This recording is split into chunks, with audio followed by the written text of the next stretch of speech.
भील प्रदेश times news channel में आपका स्वागत है।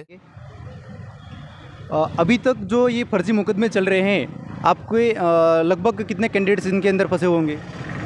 सबसे पहले आपके चैनल को जोहार।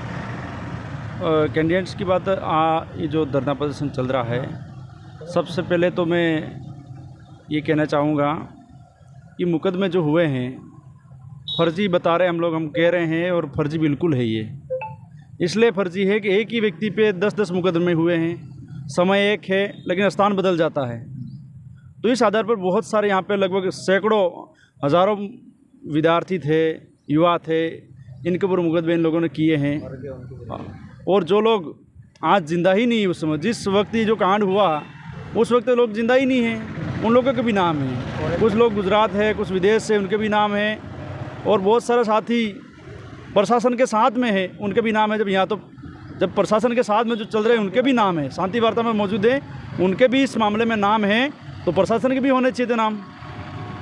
और सबसे पहले ये जो कांड हुआ उसकी वजह क्या है?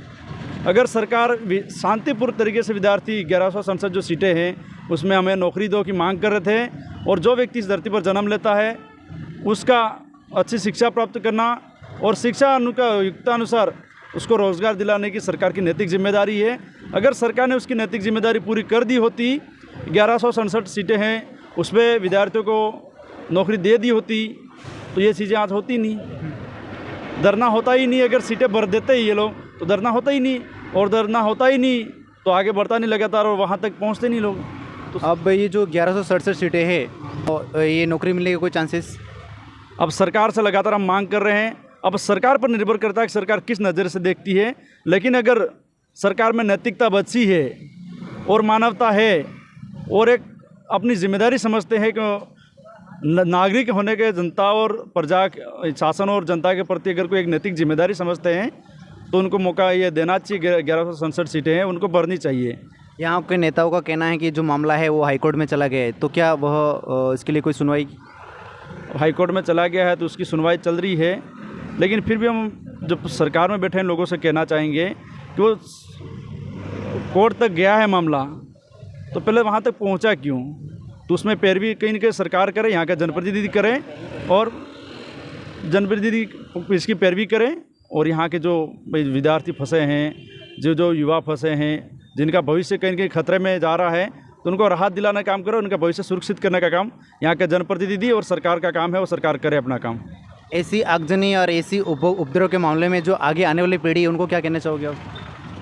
मैं आने वाली पीढ़ी के लिए कहना चाहूँगा, अब पीढ़ी के लिए क्या कहें, यहाँ का जो इस देश का राज्य का जो सरकारी तंत्र है, जो सिस्टम है, ये चाह रहा है कि कहीं ना कहीं यहाँ के देश का जो युवा है, विद्यार्थी है, ये जो लोग जनता है, वो जनता एक अच्छी दिशा में जाने का प्रयास कर रही है।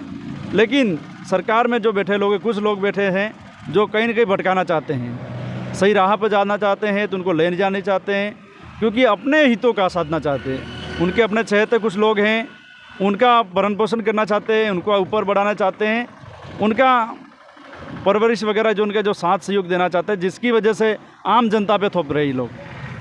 तो अगर इस तरह से ये करते हैं तो मैं आने वाली जो पीढ़ी है, युवा है, विद्यार्थी है, जो भी इनसे कहना चाहूँगा कि हमें सही दिशा में जाना है, हमें कानून के दायरे में रह के लड़ाइयाँ लड़नी है, और हमारे जो हक अधिकार की जो बातें हैं, हर व्यक्ति इस संविधान के दायरे में है, तो संवैधानिक उसको हक अधिकार है, वो अधिकार प्राप्त करने की जो लड़ाई है वो लड़ेगा।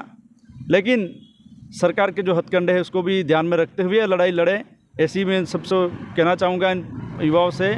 और जो भी इस देश में हर व्यक्ति पीड़ित है, तो सरकार, जितनी भी सरकार बनी, इन लोगों ने आज तक क्या किया?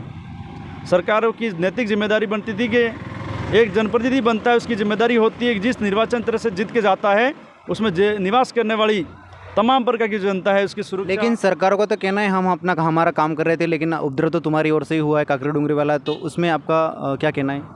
अब सरकार अपना काम कर रही है, सरकार प्रशासन और सरकार बता रहा है, तो सरकार का काम था कि जो युवा बेरोजगार है, 11 यहाँ सीटें भी खाली है और सीटों पे काबिज होने वाले विद्यार्थी भी मौजूद है, तो सरकार का काम बनता था उस पर नियुक्ति दे। तो सरकार ने नियुक्ति दी नहीं, और उकसाई उसी सरकार ने। मौजूदा स्थिति में यहाँ की कुछ जो नेता थे विपक्षी, उन्होंने कहा कि ये जो आरक्षित सीटें हैं वो तुम्हारी नहीं है, वो सर्व समाज की है। इसके बारे में आप क्या कहना चाहोगे?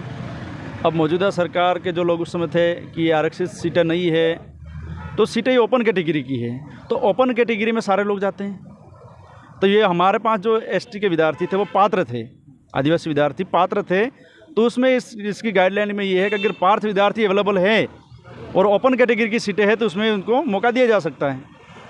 बहुत बहुत धन्यवाद इंदिरा जी। आप बताइए सर, अब तक कितने ज्ञापन दे चुके हैं यहाँ पे? सबसे पहले आपके चैनल को जोहार, मैं हीरालाल कटारा।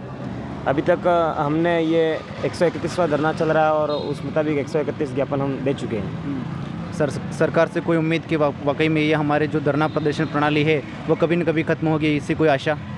सरकार से हम यही आशा उम्मीद और विश्वास करते हैं कि चाहे जिला हो, राज्य हो, देश हो, सब जगह सभी समुदाय के लोग कहीं न कहीं अपने संवैधानिक हक अधिकार के लिए समय समय पर धरना देते हैं, ज्ञापन देते हैं। तो उनके जब हक अधिकार की बात होती है तो उन पर किसी प्रकार के मुकदमे नहीं लगते, और जब आदिवासी अपने हक अधिकार की बात करता है तो उन पर मुकदमे लगाए जाते हैं। तो हमारे पर जो फर्जी मुकदमे लगाए गए वो फर्जी मुकदमे हटे, और जिन मांगों को लेकर हमने रैली निकाली थी, धरना दिया था, वो मांग हमारी अतिशीघ्र पूरी हो। बहुत बहुत धन्यवाद सर। हाँ भैया, क्या नाम है आपका? मेरा नाम है हजाराम कटारा, संत सुरमाल का मंडल अध्यक्ष, बीएपी पार्टी से। यहाँ पे पधारने का मुख्य कारण? हमारे टीएसपी एरिया 1100 सनसेट पद थे, तो जो हमारे सरकार की मांग है वो सरकार पूरी नहीं कर रही है। इस कारण से हम 131वां गुरुवार धरना प्रदर्शन कर रहे हैं, और आने वाले समय में भी हमारी मांग पूरी नहीं होगी तो हम यहाँ पे बैठेंगे। अच्छा, चलो बहुत बहुत धन्यवाद।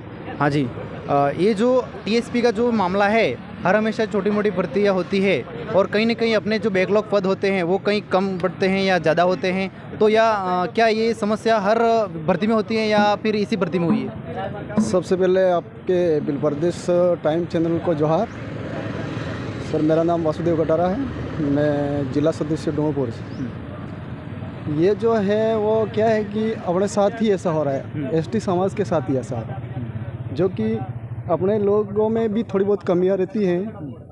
लोग जो टाइम से जो काम करना रहता है वो काम नहीं कर पाते हैं और थोड़ा लेट सेट हो जाते हैं। और वो क्या है, जो सक्रिय लोग हैं, किसी भी समाज के समझो, अब सक्रिय किसी का नाम नहीं लेंगे हम, पर किसी भी समाज के समझो तो जो सक्रिय लोग हैं वो सबसे पहले इस काम को संभाल लेते हैं। और तो क्या कि उनके पास पैसों की भी कमी नहीं रहती है, अपने लोगों के पास हर बात की समस्या है, कमी है, मतलब उस कारण से वो समय पर ये सब काम नहीं कर पाते हैं। तो टीएसपी में आए दिन ऐसी समस्या हो रही है, तो उसके लिए आप क्या कोई रणनीति तैयार करना चाहोगे या फिर आगे इसके खिलाफ कोई इनके जरिए में कोई कठोर कार्रवाई करना चाहोगे? जी सर, ये अब हम 131वां धरना प्रदर्शन है हमारा, तो हम भी सरकार से यही मतलब प्रोसेस हमारा चल रहा है। तो अभी धीरे धीरे हमारी सरकार, जैसे कि छोटा मोटा पद है जो हमारे आज जयपुर से दिल्ली तक पहुंचा है, हमारे राजकुमारी रोज साहब एमपी बने हैं, तो इस बात के लिए हम दिल्ली में भी हम इस बात को रखेंगे और कहीं न कहीं हमारा कुछ हमारे टीएसपी के लोगों के लिए मतलब कुछ तो फ़ायदेमंद ऐसे पॉइंट के बारे में बात करेंगे और लोगों का फ़ायदा होगा अवश्य। चलो बहुत बहुत धन्यवाद। Subscribe now and press the bell icon. Never miss an update.